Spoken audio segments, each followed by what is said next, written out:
food source that you can do for your chickens or lizards or whatever is mealworms. Now, the biggest problem with my setup that I ran into is I dealt with grain mites. And you want to obviously throw your grain, your wheat bran, your oats, whatever you're using, in the oven for, I think it's like 200 degrees. I usually go to like 275. At 300 and higher, you'll end up burning the wheat bran and it'll stink and smoke your house up. Ask me how I know. But anyway, you want to do that to kill any mites that are in there, and the mites are actually in there from the stuff that you buy, that like from the store. Your good old-fashioned oats, there's mites in here just from the store. That's disgusting. So anyway, you want to cook and get those out of there. So with that being said, once you do that, that's basically your bedding. That's what they're going to eat. But then you want to put in like carrots, anything like that, fruits, vegetables, stuff like that they'll eat. That's actually how they get their moisture content. That's how they drink. So I ended up dealing with mites somehow, even though after putting them in the oven. So the biggest thing you want to do is you want to get some, petroleum jelly, and you can kind of see it there. You want to put it around the rim so they can't get out. If there is mites in there, they'll get stuck up here and they'll die. And that right there might actually be mites that got stuck and died. So I don't really have a mite issue anymore. The big problem that I have now is not mites. It's I forget what they're called exactly, but it's basically a grain moth. And I'll open this one up here, and you can just kind of see down along the bottom, there's some. Right there is one on the side. There's another one right back there and back there. There's one over there, there. They're all over the place. And yeah, there's a whole bunch more.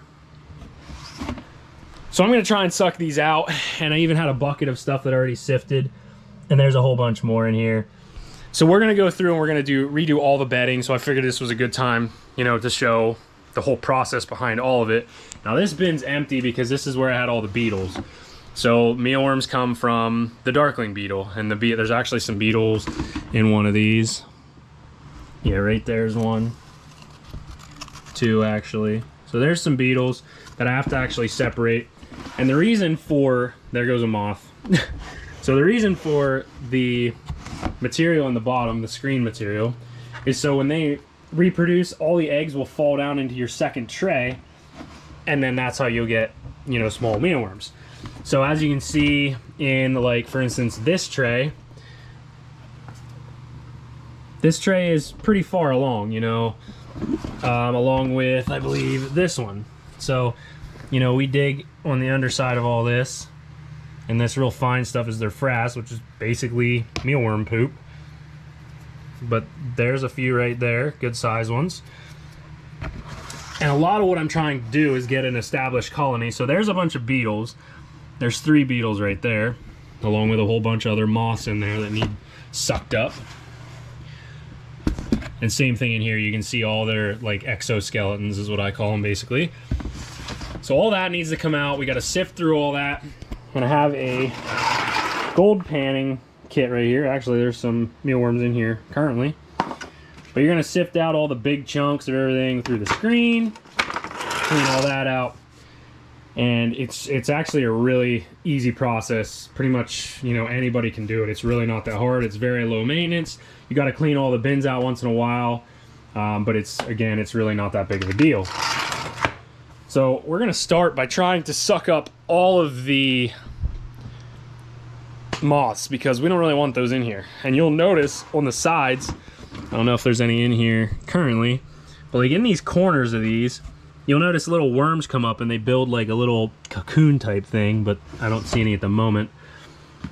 But these are just, storage containers from Walmart, so you can pick these up like 15, 20 bucks.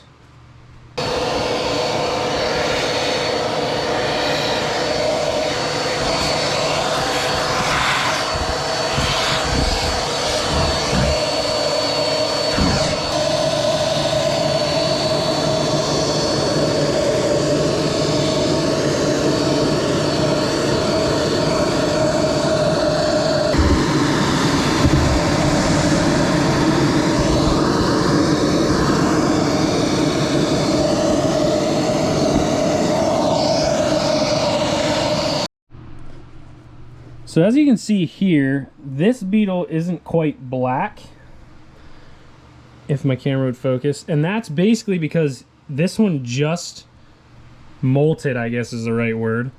So here is one that's actually been a beetle for a little while. You can see it's all black. And then right here is basically what they look like the last stage before they turn into a beetle.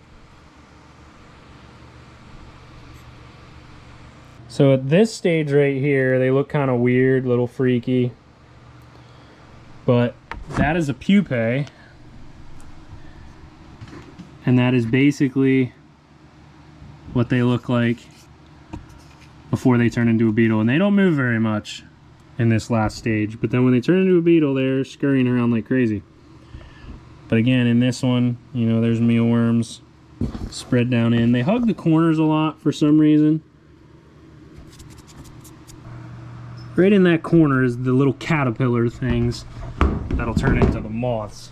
So I like to start out with the big screen first, and that's basically going to get like your carrots, any big clumps, anything like that.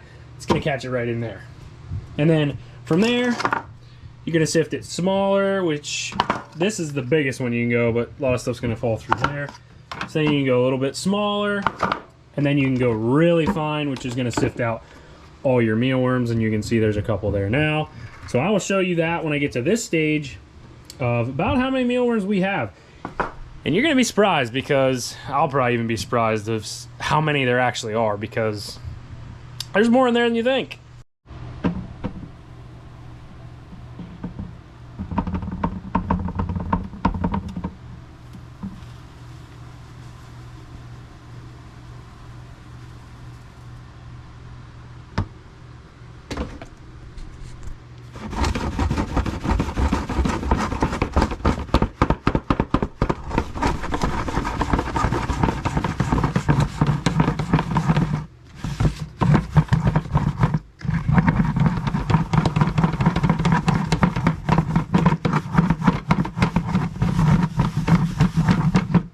So yeah, that's quite a bit.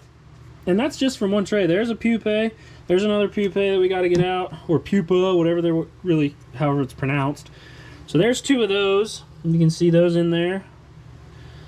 And some of these other white ones kind of look like they may have just turned to a bigger worm, or but there's quite a few in here.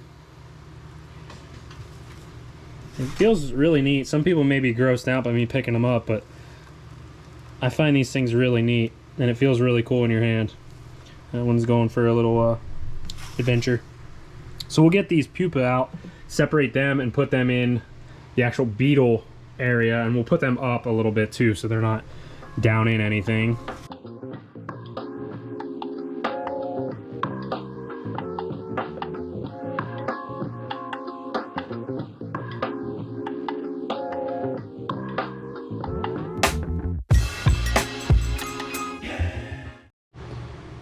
So here's one of the bigger bins that I have, and there is a lot of worms in there. They're really good size that you can feed to your chickens pretty much any time. But basically right now I'm really trying to get, you know, a good established colony, which I am planning on buying more of these totes as well. But you know, I want to get a couple more bins that have beetles and do it this way too with a screen bottom. Now we did manage to get quite a few beetles. There's two right there. We got one there, another one there. There's a whole bunch here along the front. Now I did not have any beetles in here to begin with, and that's basically because they all died. I had a ton of beetles in there beforehand, and they ended up all dying, probably because, you know, the beetle stage is the end of the life cycle, so they may have just timed out.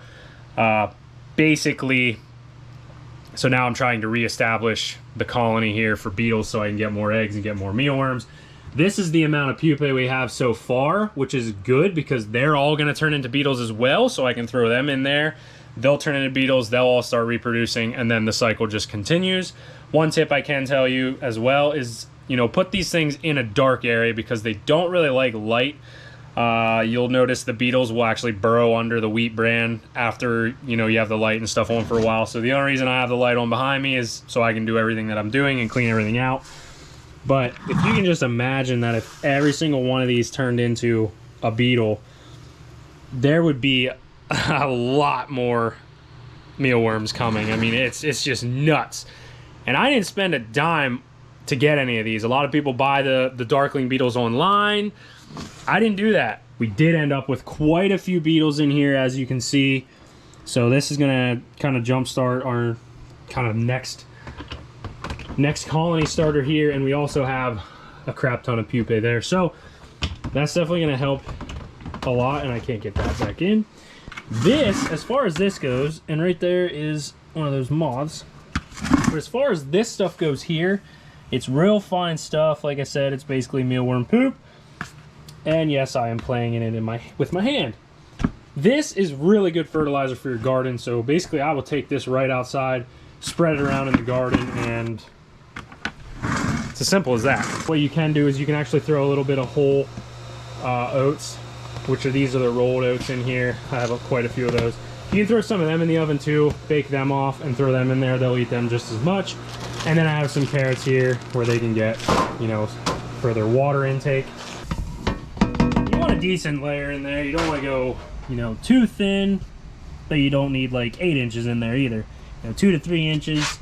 I go a little bit thinner than that, but it also depends on how much bran I have too. In here we can throw a little bit. We don't need to go crazy with it, because a lot of the bran from the top will end up falling down in there as well. So you just want a little bit in there. That's what I came up with, all the pupae on top. I don't really know if it makes it, I don't think it makes a big difference if you do have them on the bottom, but at least this way you can kind of keep a little bit better track of them. So I didn't quite have as much wheat bran as I would have liked to have, but I can throw some more in the oven and, you know, get a little bit more in here. This layer is really thin, so they're gonna eat that pretty fast. Same thing with these other two here, but at least we got some in there for them. Basically at this point, you're just gonna go ahead, start throwing your carrots in there.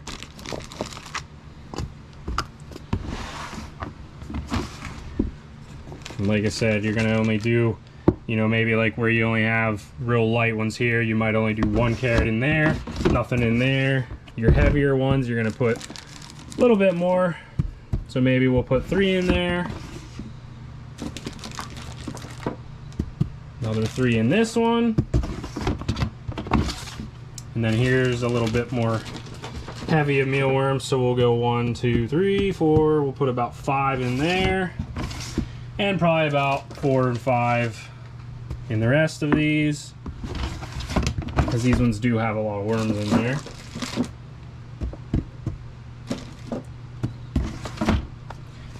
So that's basically it. And then you can take this stuff, throw it in your garden, and that's it. So you basically have free chicken feed. And pretty much after you do all that, and you get a bunch, you feed them to the chickens.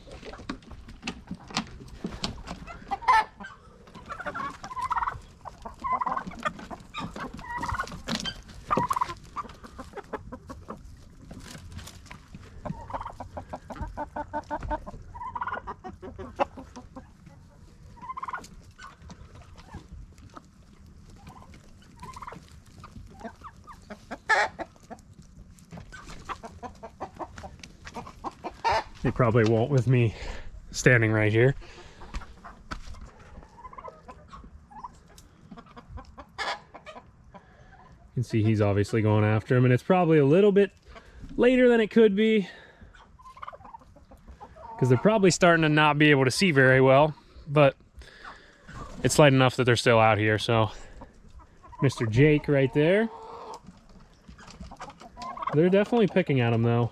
So I hope you guys enjoyed today's video.